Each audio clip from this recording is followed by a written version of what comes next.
風の神よ、我ら無我の境地。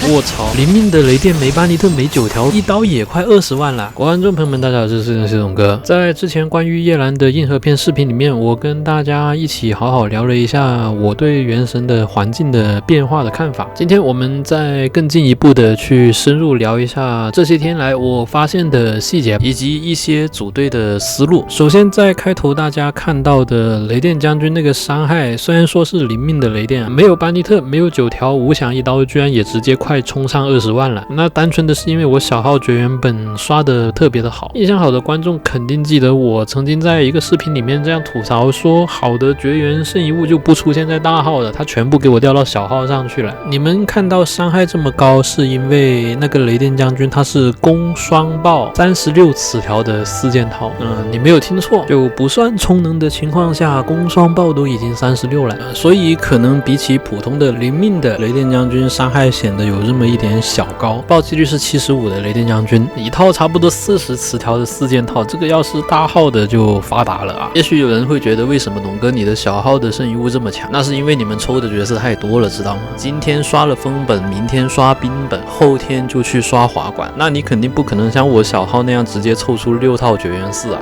所以无脑抽全灵命到底可不可取？这个问题可以留给每个人自己去思考一下。今天的重点不是这些，关于灵命的雷电，大家应该记得我时不时都会这样评价，就是它太过于依赖班尼特了。在没有班尼特的情况之下，需要驻场9秒钟，在大部分的队伍都是比较的划不来的。不是说能不能满星的问题，单纯的就是在数据上，在纸面上，没有班尼特的灵命的雷电的队伍是非常难把这个秒伤提上去的。但是随着叶兰的登场，这一切似乎在悄然的发生改变了。正如我在硬核篇里面所提到的，叶兰正在挑战班尼特的不可或缺性，而这一点现在在雷电将军身上也灵验起来了。大家要注意，在这里雷电将军75的暴击率的情况之下，无响的一刀并没有暴击，这个其实也并不罕见。怎么样呢？看到没有？雷电将军自己本人在这里每一刀1万多、2万多，看起来有一点瓜，但是不重要。叶兰直接在后面1秒钟3炮轰下去就是6万的伤害，在对单爆破的情况之下，这个伤害肯定是超过了班尼特的增幅的，而且很显然超的还有点多。里面的雷电将军此时直接振臂高呼啊，好姐妹 nice， 这下咱俩不嘎嘎乱杀呀，可算让我等到你了，谁还敢惹我们？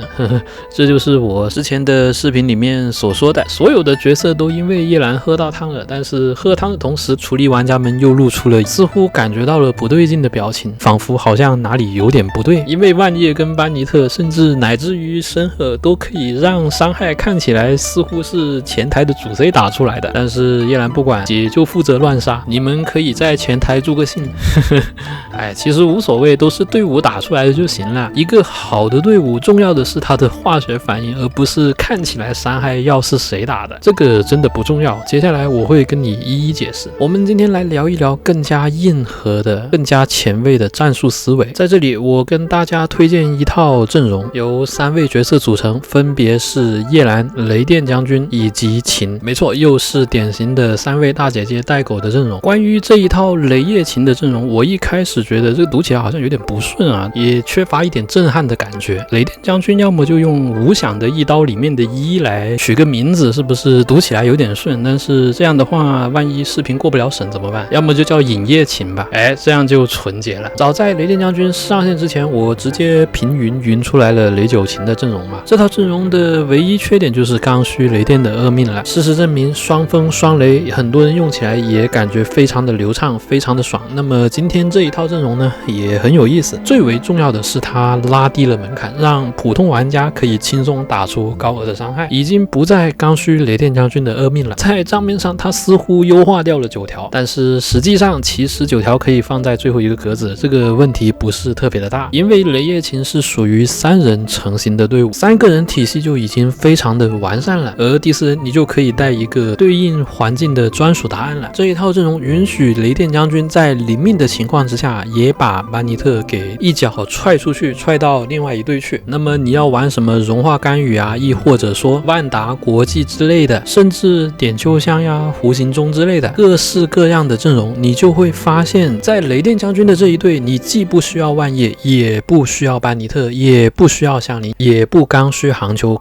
星海呀、钟离啊，当然更是不需要了。可以说真的叶兰是彻底改变了原神的战术体系的模块了。记得我在硬核篇里面说的那一句话吗？叶兰的出现意味着战术选择的无限膨胀，这才是他绝对T零的地方。你喜欢哪个角色不要紧，你就用那个角色随便组队，另外一队你让叶兰 carry 就可以了。叶兰不刚需现在所有的角色，因为他是生命值依赖的副 C。 大家可以看到，在这个战斗的过程中，零命的叶兰输出能力是非常惊人的，后台秒伤居然直接达到了19000乘3。当然在这里打的是虚弱的无相铁块嘛，在深渊12层打普通的敌人的时候是17000乘3，实际上也是非常的够用的了。要考虑到这可是90的暴击率啊，不像是有一些角色50的暴击率偶然给你打一下大数字的。为什么叶兰的伤害会这么的高呢？我跟大家稍稍解释一下吧。那是因为雷电将军的元素战绩是直接增幅全队的元素爆发伤害的，增伤21%到24%，已经算是比较接近拿着西风剑的零命万叶了。而4分套减抗的这个使命自然就落到了秦团长的身上了。秦在这个队伍里面可以同时增伤减抗，因为水雷的共存，再加上雷电将军的无间断挂雷，也导致了秦可以异常简单的 EQ 直接进行双减抗。而且更重要的是，在很多情况之下，你只要把秦切出来，直接一记风压拳，马上可以享受减抗的同时马上接平 A， 一点都不浪费叶兰的浮游炮，这个是非常加分的。因为最近玩夜行的时候，我发现万叶有一个很大的缺点，那就是他平 A 是不能触发减抗的。万叶不管是用元素战绩来蹦上天，还是直接释放元素爆发，都会导致夜行的水箭浪费的情况。可叹落叶飘零啊，你快点啊帅哥！为了避免类似的情况发生，所以万叶基本上就不放大招了。简单点说，就是有一点墨迹，在这一点上使用的体感不如秦以及砂糖。满命的万叶也要蹦起来之后才会附魔的嘛。当然这些都不过是一些小细节罢了。其实最重要的是秦团长在这个队伍里面直接补全了生存模块，这在一般情况下你可能要另外带一个格子才能够完成的事情。秦直接凭借着自己的6边形属性才让3人体系得以实现。大家要注意的是，在这个队伍里面，秦的恶命实际上是可以为雷电将军增伤的，攻速是属于一个独立的程序。当然在实战中这个取决于原模的卡肉系数的，所以实际上有一点复杂。雷电的平 A 能不能稳定的打出1到2刀，这个还取决于实战的情况以及你雷电选择的手法，这些因素比较不稳定。但是大家不要忘记了，那就是关于秦团长他的恶命实际上还可以增加移动速度的。很多人倾向于把这个视为零提升，是让我觉得有一点不可思议的，特别是对于雷电将军这种姿态霸体同时是近战又需要追击的角色。大家要去想一想，现在网上有一些说不太清楚的节奏，你们都懂的，就是雷电将军的追击追踪能力，这些暂时没有人能够说清楚。但是秦的恶命对雷电的追击能力是有实打实的手感上面的提升的，真正用过的都知道。这些东西一去算数据的时候，你根本没有办法搞清楚 15% 的移动速度到底增加了多少的队伍 DPS， 特别是对于冰环境下面，角色一旦被冰附魔了，秦的这个恶命同时提供 15% 的移动速度和攻速，是能够让雷电将军的动作恢复正常的。就更不要说秦如果直接释放元素爆发的话，可以直接把角色身上的元素附着给清理掉。所以关于秦这个角色是很神奇的，你越是学院派的玩家，越去算什么 DPS， 你就越容易轻视秦在实战中可以给队伍带来的变化。而相反，如果你是实战派的话，你绝对会发现自己非常难以忽视秦可以给全队带来的化学作用的。你如果是非常懂数据，又像我这么实战派的话，那就更加不用说了呀。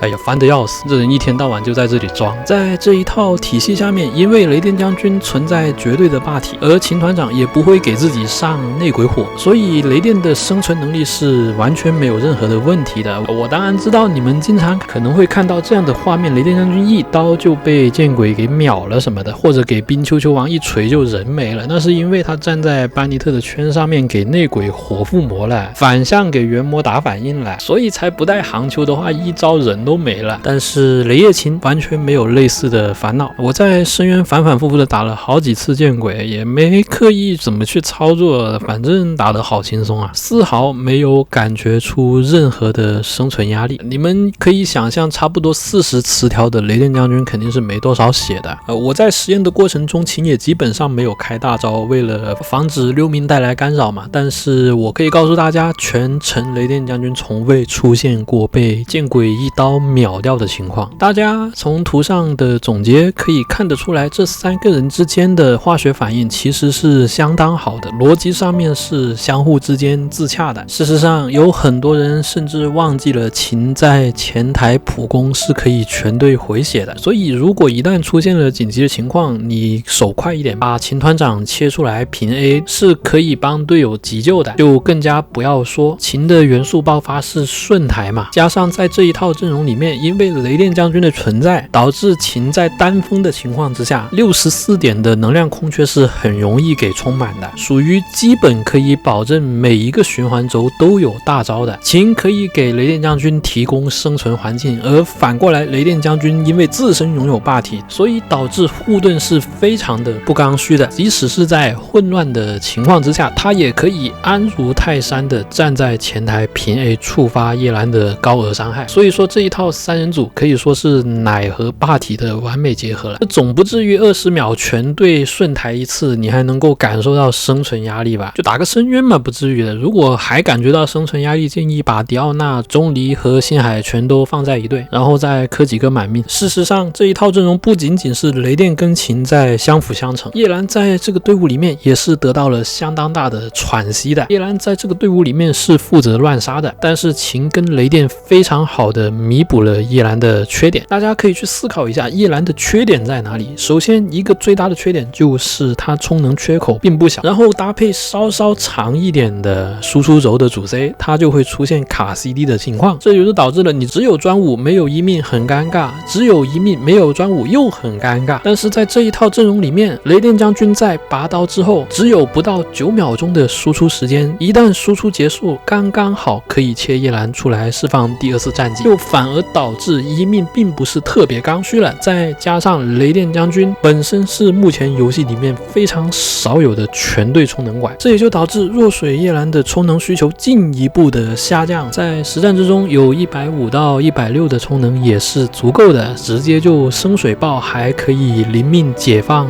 弱水。你们在片段里面看到的小号打出来的伤害其实就是拿着弱水了，但是你拿弹弓的话，一件12000、13000还是同样可以打出来的，而且同样是高暴击率，即使你没有本钱去抽专武，打深渊是绝对足够的啊。所以在这个队伍里面，你不能够仅仅理解成叶兰带着大家嘎嘎乱杀，实际上如果不是雷电将军帮他充能的话，那么不拿西风弓的叶兰就只能选择充能杀戮了，他也没有杀的这么嘎嘎的。解释到这里，我们再说第2个叶兰的巨大的缺点吧。没有错，那就是他是属于极致的对单型后台，就你除非磕到满命嘛，他的那个6命的5发范围是非常大的，这个对大部分的玩家并不现实。在这里我给大家分享一个我跟硬核的深渊玩家们一起探讨之后所得出的一个结论吧。美少女歌姬策划们最喜欢在第2间突然插入某些元魔来 ban 掉某些特定的角色了，因为如果某个特定的元魔出现在第2层的话，在3连打的过程中重开是属于最尴尬的位置，这样可以有效降低玩家们使用某个角色的胃口。我告诉大家，如果要学会去看深渊阵容的话，就要学会看第2间，因为第2间是关键的位置，只要第2间针对到位了，那么玩家们如果想要逆环境打输出的话，就需要保体重开3次，而反之，如果把重头戏安排在第3间的话，有可能重开2次就搞定了，这个就是精髓之处。没有错，当你往回翻一下，你就会发现咱们的老朋友剑鬼他是特别喜欢然赖在第2间的。所以大家要搞明白啊，无相兵之类的原模如果出现在第2间的话，这很明显就是想跟你说兵 C 爬温迪可立、万叶可立都可以，但是兵 C 就还是老实点，冻结吧。分析往期的深渊布局，你会发现米哈游很明显在忌惮某些角色的，那么他们就不得不扭方块来改变环境，这也就导致了在3连打的过程之中是非常容易出现对单对群混合的环境的，所以满命消才难受嘛。同样的道理，叶兰对群能力不足，在3连打的过程之中就很容易被其中这么1间或者2间的对群环境给放大。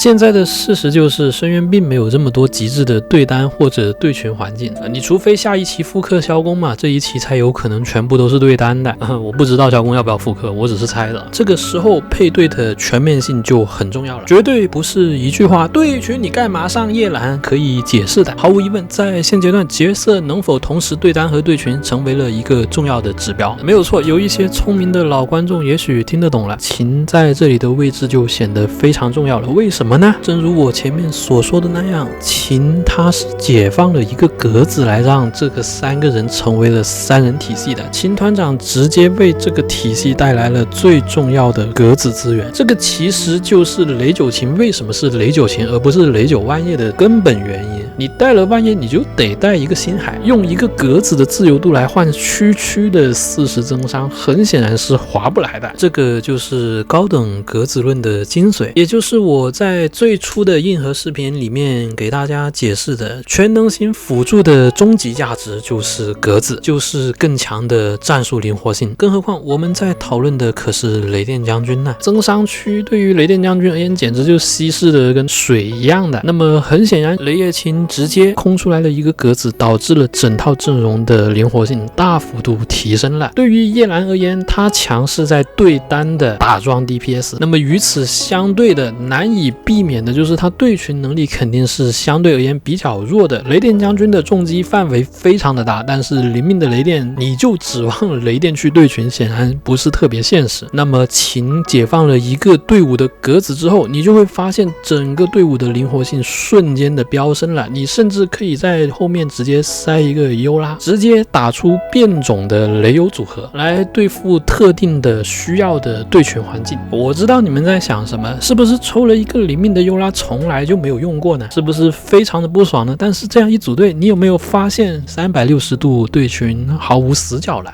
前面的弹幕肯定有人要抱怨，这充能怎么解决呀？其实很好解决的。首先优拉进来就导致了凑够了4色属性之后，叶兰的输出是上升的，那么叶兰就可以拿西风弓了。很多人忘记的一点就是西风弓的叶兰本身是一个充能拐，因为西风叶兰的输出实在太高了，很多人却忘记了西风叶兰是可以加快全队的循环的。优拉的入队导致叶兰直接白嫖了2个半的大生命词条啊！换成西风弓，这里虽然存在一个拉扯，但是损失并不大了，同时还让全队获得了极强的无死角对群能力。所以我觉得唯一的缺点也就是秦团长不得不放弃绿箭，同样也拿起西风剑了吧。但是我相信这个并不是什么缺点，因为你们根本没这么多绿箭给秦，对不对？笑死，甚至1把都没有。我之前在秦的视频里面就这样说过，秦的很大一个优势是在设计上并没有太多的毒点，秦并不会因为单纯的没有堆攻击力他就奶不动了，他永远都是这么挺拔的嘛，这导致了他可以随意带不同的武器，同时3个圣遗物的主词条也是随意的，这些都进一步放大了他的格子自由度，让他可以随着队伍的需求来改变自己的出装。但是我在这里也不忘提醒一下各位，那就是低命的雷欧组合并没有这么容易玩好的，因为零命的优拉并没有满命的优拉那样 1Q1 直接下场的本钱，这也就导致了零命的优拉跟雷电之间存在着相互抢占驻场时间的问题。在实战之中，到底要选择压轴还是2人各自爆发的手法，是很考验一个玩家的实战灵活性的。低命的雷欧实战表现向来都不稳定，因为比起教科书式的背板循环手法，它考验的更多的是玩家在实战中对手法的选择的灵活性，这也是为什么低命的雷欧并不太受到广泛的认可的主要原因。但是不能否认的就是雷叶琴加上优拉的雷欧组合，不管是在对单还是对群都拥有相当强强的攻坚能力，贵在全面性。事实上，秦不仅仅通过格子的方式解决了叶兰对群乏力的问题，他甚至还解决了叶兰的另外一个大问题，也就是他的第3个缺点，那就是破盾。有很多人上来一句话啊，纯色队超级棒，策划最喜欢这种队伍了，我看你们怎么破盾。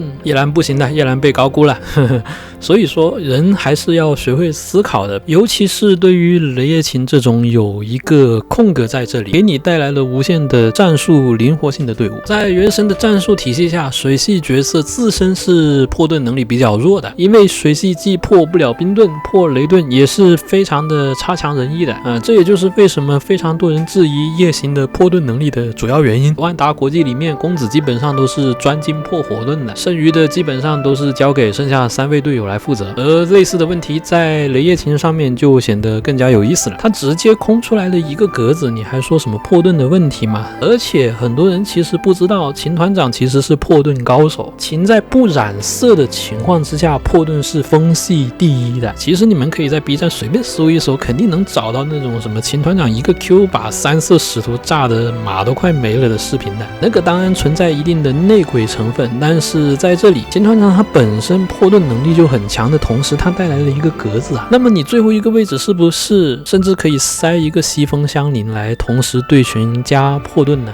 又是4色队伍，3人成型的队伍总是非常有含金量的。正如我前面开头给大家演示的那样，你最后一个格子也可以上杭秋进行极致的对单爆破。这一套阵容我试了一下，打无相铁是可以不需要注意手法与走位，也能够轻松压进60秒以内的。考虑到另外一层是2只龙息铁汉汉马，还是小杯的，就由此可见 DPS 是远远已经高于深渊的所需量了。我觉得分析一套阵容不仅仅应该直接把答案甩在脸上，这个很没意思的。我在这里不仅提出了一个阵容，同时还跟大家详细的解释了我的思路背后的逻辑以及其本质。原神的角色们通过相互之间的长处弥补了对方的短处，这种就是极致的好的化学反应。雷电将军通过充能以及增伤最大化了叶兰的输出，而秦团长通过自己的6边形属性腾出来的那个格子，极大的提高了阵容的灵活性。所以不要看实战的时候好像数字都是叶兰打出来的，他们本质上是相辅相成的，而这个就被我称之为优质的聪明的队伍。这也就是为什么我在开头这样说，大家更应该去关注的是队伍的化学反应，而不是一天到晚纠结这个伤害是公子打出来的还是香菱打出来的。